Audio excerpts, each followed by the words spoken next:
Hello everybody, my name's Shalees. Welcome now everybody to my what if video. What if Alicent Hightower never heard King Viserys' final words? What if she never heard about Aegon's prophecy? What if she never was there for him that night when he died? Would Alicent change? Would things have changed so dramatically? Can't think of words today. But what would Alicent do? So in this what if video, let's start off. The same, everything happened in episode 8 stays the same except for Alicent not being there. So Alicent kind of made up with Rhaenyra. King Viserys said his final speech to his family. He said the prophecy, but Alicent was not there. He just died in his sleep. That was it. So, what would happen in episode 9? Still thing would happen. The Green Council will still happen, but things would change. Alicent would be against Otto. Alicent would go against her father. She would be she would not settle for this entire thing. If she did not hear King Viserys' final wish, she would not have sided with Otto. Otto was always going to usurp Rhaenyra. Otto was always going to, but Alicent wouldn't. To me, if Alicent didn't hear King Viserys' last words, she wouldn't have participated in the coup attempt on Rhaenyra. And if Alicent does not participate, then Criston Cole does not participate. Because Criston Cole, anybody in that council, is loyal to Alicent. He's been her bodyguard for 15 plus years. Watch her kids grow up. He is a surrogate father to them, and he loves her. And the only reason why he kills Beesbury is because, one, it was an accident. He was an idiot. Two, he kills Beesbury because he accused Alicent of killing the king. The thing is, though, Beesbury does not die in this timeline. Beesbury is not killed. If anything, even if Otto gets angry at Alicent, Criston Cole is going to stop that immediately. He's not letting Alicent get hit in front of him. He's not letting anybody put his hands on Alicent. So what I think is going to happen, Alicent's going to make the decision, we're not going to do this. She's going to leave with Beesbury in a room. Sir Harold Westerling is not going to leave, because he will fall the next in line. And if they're fighting, he only left because they're fighting in between them. I think Harold Westerling will stay in that moment, and Harold Westerling only drew out his sword when Criston Cole killed Beesbury. But since Beesbury is not going to be killed, what's going to happen? Alicent and Beesbury are going to leave the room, and then Criston Cole and Harold Westerling, they're going to stay together in the room. The Kingsguard are going to watch the small council. They're not going to move at all. This time, Alicent is going to go to Rhaenys. She's going to warn Rhaenys. She's going to tell Rhaenys to beg for me on my behalf for my children, not to kill them. This is what Otto's planning. Rhaenys will get wind of this. She'll go straight to her dragon. She'll no longer be disbarred from that. She'll leave immediately, and then she'll fly away. Beesbury at that time will be rallying support of his support to guard the council members and all that other stuff. Larys at that time will have to make a choice, decide with Otto and the Greens, or to go with freaking Alicent Hightower side. And I think he will choose Alicent Hightower side because they're trying to turn against him. He has no control over Otto, but he has control over Alicent. And I think Larys will actually side with Alicent and Criston Cole in this situation, because he wants to survive. He still wants to be the Lord of Harrenhal. And if already a situation where Rhaenys is heading to Dragonstone to warn Rhaenyra what happens, then this situation changes. So I think Otto and the rest of the Green Council will be arrested and they will be charged. During this time when Rhaenys goes over there, I still believe Rhaenyra will lose the child. I still believe she will have the miscarriage.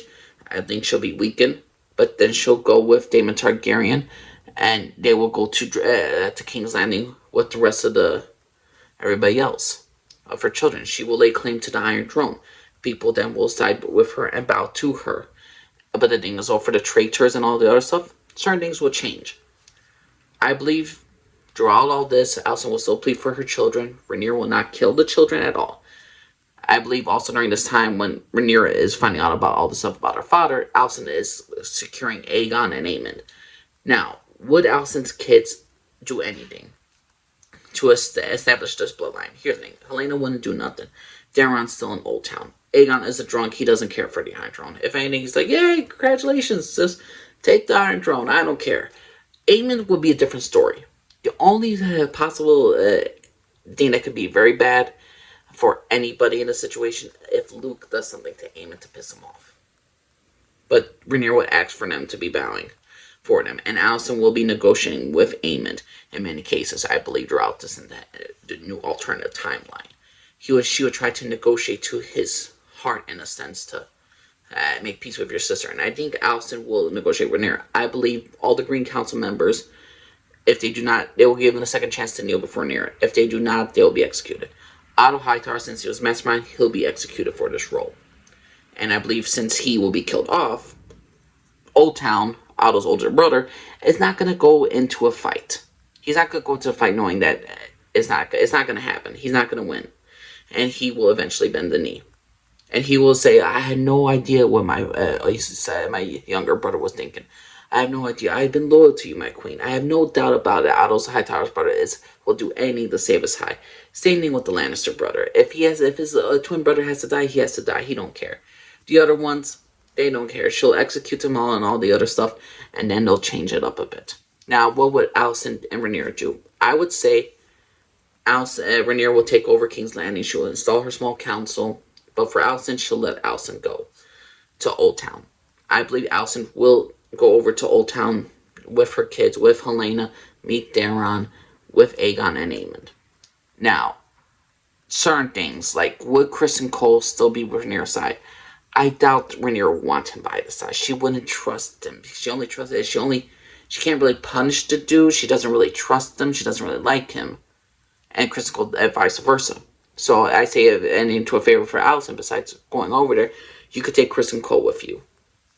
Her Western will say, yeah, go ahead, take him, and all this stuff, and Criston Cole will be with Alicent. Now, whether they get married or not, that's an alternative timeline. I believe Criston Cole will actually give up the White Cloak to be with Alicent, and I think Alicent will eventually will sleep with Criston Cole. Will they be married? Controversial. Will Rhaenyra agree to the marriage? Maybe yes. I say the major big issue of this alternative timeline would be, what would Aemond do? Aemond, like Daemon, are wild dragons. They will want to do whatever they want, and if Aemond cannot conquer a kingdom for himself there, I say he would try to conquer Dorne. Or he'll try to go to a different land to conquer and explore. Aemond will always have wants vengeance on Luke, but maybe he could be satisfied with getting something else done. Overall, I would think, because of Alicent's character, how she was written in Season 1, if she did not hear King Viserys' last words, she would not have usurped Rhaenyra. And since Alicent didn't want to do it, Criston Cole wouldn't do it. And since Criston Cole only killed Beesbury because that situation, so Beesbury, Alicent, and Criston Cole would side with Rhaenyra in this situation. And because of that, Aegon will not be siding with freaking his grandfather also, because he sided with his mother, because he honestly believed what his mother was saying, that your father wanted you to be the king. If Alicent didn't hear that, she didn't tell her son that, Aegon would probably be drinking more and more often. He probably wouldn't be paying attention to stuff. He wouldn't have freaking cared. So to me, certain timeline would Alicent would have prevented the war, the Dance of Dragons, in a sense. Will there be a future bloodline, future civil war in House Targaryen with Rhaenyra's kids? I believe there would have been, with Jason Aegon the Third. You never know what if Daemon does something stupid, or Aemon. There's still some wild possibilities, but the overall prediction is, I believe Alicent would crack and she would snap, and Otto Hightower would be executed in an entire alternate timeline in the what if that I think about, because I really do believe Alicent would not betray Rhaenyra unless she heard King Viserys' words. If she didn't hear King Viserys' words, she wouldn't have betrayed Rhaenyra. She wouldn't have gone against her and tried to usurp her. Will she be as completely trustworthy Rhaenyra? No. She will always have that mindset, that paranoia. She'll never trust fully Rhaenyra, like how Rhaenyra will never trust fully Daemon. And that's the bottom line of it. So, in my personal opinion, I believe the war could have been avoided if Alicent didn't hear the Song of Ice and Fire. If she wasn't there for King Viserys when he died, and she didn't misinterpret the words. So, overall, in my personal opinion, Alicent not hearing King Viserys was actually save a lot of drama. Rhaenyra would probably be securing the Iron Throne for the most part, which she probably still will have problems with the whole bastards, and then, the Triarchy, and then certain other members trying to usurp her. There's always going to be problems with Rhaenyra's timeline, in my opinion. I don't believe Rhaenyra will ever have a truly peaceful rule. But overall, I don't think Alicent would actually usurp Rhaenyra in the alternate timeline. But that's my personal opinion, everybody. What do you all think? Do you think Alicent Hightower will actually still stick with her father and still usurp Rhaenyra even if she didn't hear the words? In the show, and if you told me before the end of episode, before episode 8, I still would think she would have done it, but in episode 9, apparently she had no idea about this entire situation. But what's your personal opinion, everybody? Angel Luce covered everybody. Bye bye.